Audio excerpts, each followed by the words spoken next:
오늘 저에게 주신 하나님의 말씀은 신약성경 요한일서 2장 18절부터 21절까지 말씀입니다. 저희들 함께 봉독하겠습니다. 아이들아, 지금은 마지막 때라. 적 그리스도가 오리라는 말을 너희가 들은 것과 같이 지금도 많은 적 그리스도가 일어났으니 그러므로 우리가 마지막 때인 줄 아노라. 그들이 우리에게서 나갔으나 우리에게 속하지 아니하였나니 만일 우리에게 속하였더라면 우리와 함께 거하였으려니와 그들이 나간 것은 다 우리에게 속하지 아니함을 나타내려 함이니라. 너희는 거룩하신 자에게서 기름 부음을 받고 모든 것을 아느니라. 내가 너희에게 쓰는 것은 너희가 진리를 알지 못하기 때문이 아니라 알기 때문이요 또 모든 거짓은 진리에서 나지 않기 때문이라. 아멘. 기도하겠습니다. 하나님 아버지, 주의 은혜를 사모하는 심령을 허락하시고 오늘도 하나님께서 저에게 허락하신 이 자리를 지킬 수 있도록 새로운 생명을 허락하시고 또한 기회를 허락하신 것 감사드립니다. 오늘도 이 시간에 저희들의 심령이 하나님 나라, 하나님 보좌를 바라볼 수 있는 심령 되게 하시고 언제나 두려움과 떨림 가운데 하나님의 성령께서 저희를 이끄신다는 확신 안에 언제나 이 믿음의 길을 갈 수 있도록 인도하여 주옵소서. 간절히 바라옵고 예수님의 이름으로 기도하옵나이다. 아멘. 오늘은 마지막 때의 미혹을 분별하라 라는 제목으로 하나님 말씀 증거합니다. 오늘 본문 말씀 18절을 보면은 아이들아, 지금은 마지막 때라 이렇게 말씀은 시작하고 있습니다. 사도 요한은 이미 초대교회 시대에도 마지막 때다라는 것을 강조하고 있습니다. 그 이유는 예수 그리스도의 초림 이후부터 다시 오실 때까지 모든 시간을 성경은 마지막 때로 보고 있기 때문입니다. 마지막 때의 특징은 거짓 그리스도와 미혹하는 영들이 나타나 성도들을 흔든다는 것입니다. 예수님께서도 이렇게 경고하셨습니다. 마태복음 24장 24절 말씀을 보면 거짓 그리스도들과 거짓 선지자들이 일어나 큰 표적과 기사를 보여 할 수만 있으면 택하신 자들도 미혹하리라 말씀하셨습니다.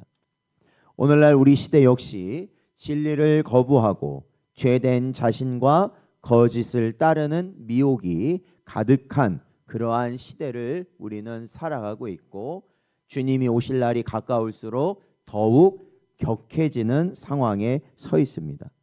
그렇기 때문에 요한은 당시 성도들에게 또한 오늘날 우리들에게 진리 안에 굳게 서도록 교훈하고 있다는 것입니다.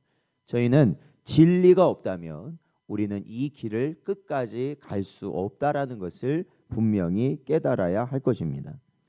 오늘 본문 18절을 보니까 마지막 때를 보여주는 증거로 적 그리스도의 존재에 대해서 사도 요한은 말합니다. 적 그리스도는 말 그대로 그리스도를 대적하고 거짓 복음을 퍼뜨리며 교회를 흔드는 자들입니다. 그들은 교회 안에서조차 스며들어와 진리의 복음을 흐리는 자들입니다. 그러니까 우리가 보통 적 그리스도 하면 이 요한계시록에 나오는 어떠한 한 존재, 어마어마한 한 존재다라는 것을 생각하기 쉽지만 오히려 오늘 본문에서는 하나의 존재가 아니라 예수 그리스도를 대적하고 교회를 혼란시키고 진리를 무너뜨리는 모든 존재들이 다 적 그리스도다라고 말하고 있습니다. 그리고 사도 요한 당시에도 이러한 자들이 많았으며 오늘날 이 시대, 지금 살아가는 이 시대 역시 이러한 적 그리스도는 넘쳐나고 있다라는 것입니다. 사도 바울도 같은 경고를 전합니다. 데살로니가 후서 2장 3절 말씀을 보면 누가 어떻게 하여도 너희가 미혹되지 말라. 먼저 배교하는 일이 있고 저 불법의 사람 곧 멸망의 아들이 나타나기 전에는 그날이 이르지 아니하리니라고 말씀하고 있습니다. 결국 이러한 시대를 적그리스도들이 넘쳐나며 이 성도들을 무너뜨리기 위하여서 온갖 방법을 미혹을 수단과 방법을 가리지 않는 이 시대를 살아갈 때 결국 진리로 무장되지 않는 하나님의 말씀으로 굳게 서지 않는 자들은 쉽게 무너지고 마는 그러한 시대를 살게 된다라는 것이죠. 그러니까 이제 배교의 시대, 배교의 시대를 우리가 본격적으로 맞고 있다라는 것입니다. 오늘 본문 19절을 보면 요한은 교회를 떠난 자들을 의미합니다. 교회 안에 있다가 아마도 처음에는 신앙 안에서 함께 신앙생활을 했겠죠. 그러나 그들이 결국 어떻게 합니까?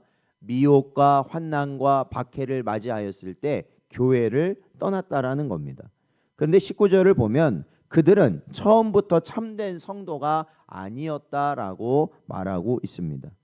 처음에 교회에 속한 것처럼 보였지만 결국 진리의 뿌리가 없었기 때문에 미혹의 바람 앞에 넘어간 것입니다. 예수님도 씨 뿌리는 비유에서 같은 원리를 말씀하셨습니다. 마태복음 13장 20절에서 21절 말씀을 보면 돌밭에 뿌려졌다는 것은 말씀을 듣고 즉시 기쁨으로 받되 그 속에 뿌리가 없어 잠시 견디다가 말씀으로 말미암아 환난이나 박해가 일어날 때에는 곧 넘어지는 자요라고 말씀하셨습니다. 그렇습니다. 정말 이 현실적인 성경의 가르침은 오늘날 교회를 다닌다고 모두가 구원을 받는 것은 아니라는 것이 현실이라는 것입니다. 참된 성도, 즉 알곡이라고도 표현되는 이 참된 성도는 끝까지 믿음의 자리를 지키며 그리스도 안에 거하는 자들이어야 한다라는 것입니다. 20절에 보니까 이 기름 부음에 대해서 가르치고 있습니다. 이 기름 부음이라는 것은 성령의 내주하심과 또한 성령의 사역에 대한 의미를 가지고 있는 말입니다. 성령께서 우리를 진리 가운데로 인도하시고 거짓과 참을 분별하게 하시는 것이죠. 요한복음 16장 13절 말씀을 보면 그러나 진리의 성령이 오시면 그가 너희를 모든 진리 가운데로 인도하시리니 그가 스스로 말하지 않고 오직 들은 것을 말하며 장래일을 너희에게 알리시리라 말씀하고 있습니다. 웨스트민스터 신앙고백서에서도 성령의 사역을 이렇게 설명하고 있는데 성령께서 성도를 조명하시며 말씀을 깨닫게 하고 거짓을 분별하게 하시며 끝까지 구원의 은혜를 붙드신다 이렇게 정의합니다. 그러므로 마지막 때를 살아가는 성도는요 사실 자신의 지혜나 의지 자신의 것으로는 살아갈 수 없다는 것입니다. 우리의 인생은 자신의 무언가로는 믿음의 길, 구원의 길, 참된 생명의 길을 결단코 갈 수 없다라는 것입니다. 그렇다면 우리는 이 어둠과 같은 세상에서 어떻게 해야 그 길을 갈 수 있느냐? 바로 하늘의 기름 부음을 받아야 한다라는 것이죠. 그 기름 부음은 바로 성령의 내주하심과 그 성령의 조명하심에 따라 우리는 살아가야 한다라는 것입니다. 말씀을 통해 깨닫고 기도로 분별하며 교회의 바른 가르침에 순종하는 길 외에는 우리에게 이 세상에서 안전한 길이 결단코 없다라는 것이죠. 그러므로 사랑하는 성도 여러분, 오늘 본문은 우리에게 세 가지를 분명히 교훈하고 있다는 것을 알아야 합니다. 첫 번째는 오늘날 이 시대가 마지막 때라는 것을 분별하며 살아가야 된다. 세상은 점점 더 혼탁해지고 미혹이 강해질 것입니다. 많은 자들이 어떠한 마음을 갖느냐? 진리에서 떠나기를 원한다라는 거예요. 교회에서 우리가 지켜야 될 자리를 떠나려는 마음이 강하게 일어난다라는 것이죠. 그러할 때 우리는 깨어 기도하고 말씀으로 무장하며 우리는 그 자리를 지켜 나가야 한다는 것입니다. 그리고 두 번째는 거짓 신앙을 반드시 경계해야 한다는 것입니다. 교회를 떠나고 진리를 버리는 자들을 결코 우리는 따르지 않아야 하는 것이죠. 우리의 믿음의 형식에 머물지 않고 참된 복음 위에 서 있는지 우리는 늘 점검해야 한다는 것입니다. 그리고 세 번째, 성령의 기름 부음을 의지해야 합니다. 우리의 힘으로는 이 시대의 미혹을 분별할 수 없다는 것입니다. 그리고 우리의 육신의 정욕, 즉 우리 안에서 막 들끓어 오르는 이 감정과 이 악한 것들을 우리는 절대 이길 수 없다라는 것입니다. 그렇기 때문에 우리는 성령 하나님을 의지하고 성령께서 인도하시는 그 길에 순종함으로 가야 하는 것이죠.